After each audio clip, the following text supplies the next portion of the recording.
हाय ସାଙ୍ଗମାନେ ଦେଖନ୍ତୁ ପାପୁର ଡ୍ୟାନ୍ସ କେମିତି ହେଉଛି।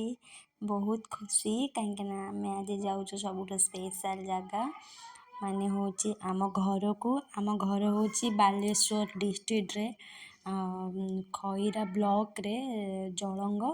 ତ ଆମେ ଭଦ୍ରକ କ୍ରସ୍ କରିକି ଆମେ ରାଣୀତାଲ ଛକରୁ ଆମେ ଲେଫ୍ଟ ଯାଉ। ତ ସେଇ ରାସ୍ତାରେ ମୁଁ ଏବେ ଯାଉଛି।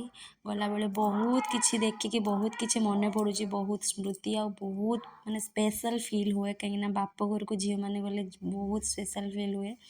ମୋ ଦିଅର ମୋତେ ଚିଡ଼ଉଥିଲା କି ତମର କେତେ ଅଣ୍ଡର ଡେଭଲପ୍ ଜାଗା ଥିଲା, ବଟ୍ ଧୀରେ ଧୀରେ ଏବେ ଡେଭଲପ୍ ହେଉଛି କାହିଁକିନା ମୋ ବାହାଘର ବେଳକୁ ବହୁତ ବର୍ଷା ହେଇଯାଇଥିଲା। ସେତେବେଳେ ଏସବୁ ଜିନିଷ କିଛି ନଥିଲା। ଏ ନାଇରା ପେଟ୍ରୋଲ ପମ୍ପ ବି ହେଇଛି, ତ ଆମେ ସବୁ ଦେଖି ଦେଖି ଯାଉଥିଲୁ। ବହୁତ ଡେଭଲପମେଣ୍ଟ ହେଉଛି। ଏଇଟା ଦେଖନ୍ତୁ ଆମ ଗାଁର ଛକ ଆସିଗଲା। ତ ଏଇଠୁ ଆମକୁ ପୁରା ଗାଁ ଭିତରକୁ ଯିବାର ଥିଲା ଆଉ ଏଇଠୁ ବହୁତ ଖରାପ ରାସ୍ତା। ଏଇଟା ଆମ ଗାଁ ମନ୍ଦିର।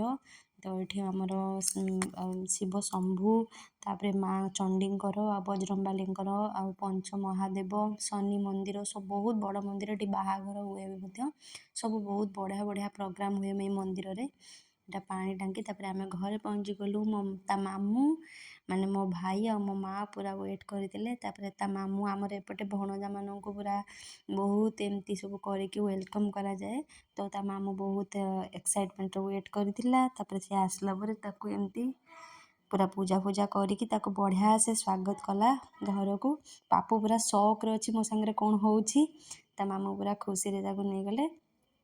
ତାପରେ ସନ୍ଧ୍ୟାରେ ଦେଖନ୍ତୁ ଆମେ ଲଞ୍ଚ କରିଦେଇଥିଲୁ, ଦେଖେଇ ପାରିନଥିଲୁ। ସନ୍ଧ୍ୟାବେଳେ ଛତୁର ଗୋଟେ ପକୋଡ଼ା ଛାଣିଥିଲି, ଖାଇ ଦେଇଥିଲୁ। ତାପରଦିନ ସକାଳୁ ଉଠିକି ମାନେ ଆଜି ମୁଁ ସକାଳୁ ଉଠିକି ମୋ ଦିଦି ଜିଜୁ ସବୁ ଆସିବାର ଥିଲା, ତ ସେମାନଙ୍କ ପାଇଁ ପୁରୀ ତରକାରୀ ସବୁ କରିଦେଇଥିଲି।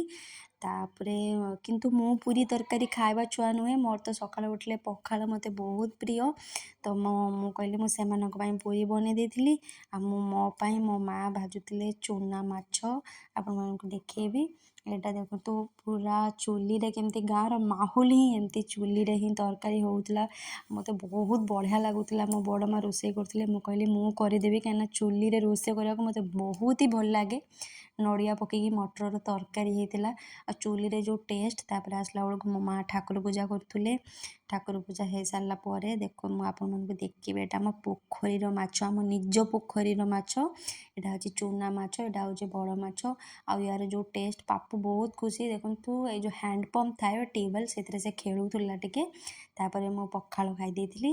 ପଖାଳ ଖାଇସାରିଲା ପରେ ତାପରେ ତା ମଉସାଙ୍କ ସହିତ କେମିତି ପାପୁ ଖେଳୁଛି ଦେଖନ୍ତୁ। ପୁରା ବଢ଼ିଆ ସେ ଖେଳୁଛି। ବହୁତ ଶୀଘ୍ର ସେମାନଙ୍କ ସାଙ୍ଗରେ ମିଶିଗଲା। ବଢ଼ିଆ ସେ ଖେଳିଲା। ତା ମଉସାଙ୍କ ଉପରେ ଚଢ଼ି ଯାଉଛି, ତା ସହିତ ଖେଳୁଛି। ତା ମାଉସୀ ମଉସା ଆଉ ତା ମାଉସୀ ମଉସାଙ୍କ ପାଖରେ ପୁଅ ଥିଲା ବୋଲି ତା ଦିଦି ପୁରା ରାଗିକି ସେପଟେ ବସିଛି, ମାନେ ମୋ ଦିଦିର ଝିଅ, କି ତାକୁ କାହିଁକି କାଖଉଛ। ମୋତେ ବହୁତ ଖୁସି ଲାଗୁଥିଲା। ବହୁତ ଦିନ ପରେ ଆମେ ଦୁଇ ଭଉଣୀ ଏକାଠି ହୋଇଥିଲୁ। ତାପରେ ତା ଅଜାର ଦୋକାନକୁ ଯାଇଥିଲି, ମାନେ ମୋ ବାବାଙ୍କ ଦୋକାନକୁ। ମୋ ବାବାଙ୍କର ଗ୍ରୋସରୀ ସପ୍ ଅଛି ସେଠି। ବୋଉ ମାନେ ମୋ ପାପୁ ଯାଇକି ସୋୟା ଷ୍ଟିକ୍ ଆଣିଥିଲା। ତାପରେ ଏଇଟା ତା ମାମୁଁର ଦୋକାନ, ମାନେ ମୋ ଭାଇର ଜନସେବା କେନ୍ଦ୍ର।